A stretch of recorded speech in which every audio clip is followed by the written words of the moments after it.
Hello, I'm Christian from the Welsh Sports channel and DragonSports, and this weekend we have reason to be optimistic as Welsh rugby fans.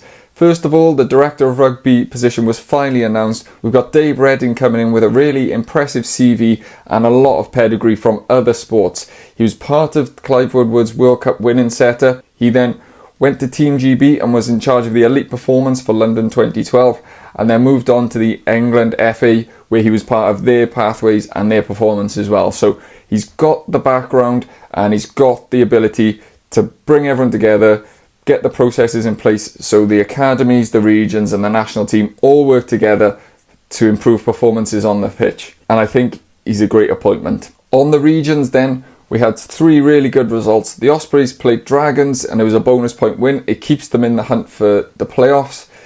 Then Cardiff beating Munster on Friday in a really close affair, a really good game. Cardiff just edging them out and getting the bonus point as well, which was really crucial to keeping them up in that table. And then the result of the weekend was, of course, Scarlets beating Leinster. The first time Scarlets have beaten Leinster since 2018, and this was a massive performance. Also, a bonus point win from beating top of the league. I mean, that is crazy. Within those games, we had big performances from players that are probably going to be in the national team over the summer. You had Toby Faletau getting man of the match, 18 carries and that excellent assist for Harry Millard's try.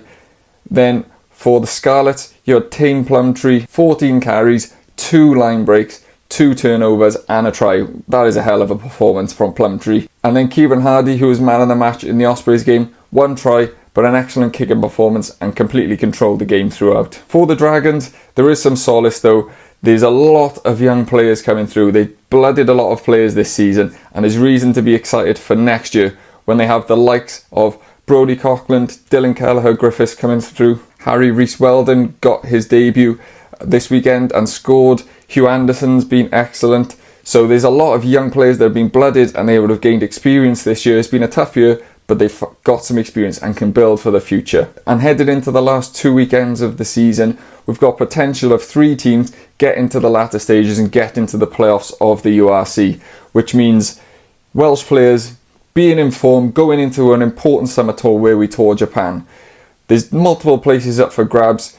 The outside half position is the one for me. It's a bit of a lottery, but there's 3 or 4 players that are really coming into some form now. I mean, you've got Dan Edwards, who in my opinion is possibly the front runner. He's got the most upside, he's a young gun and he's been excellent all season.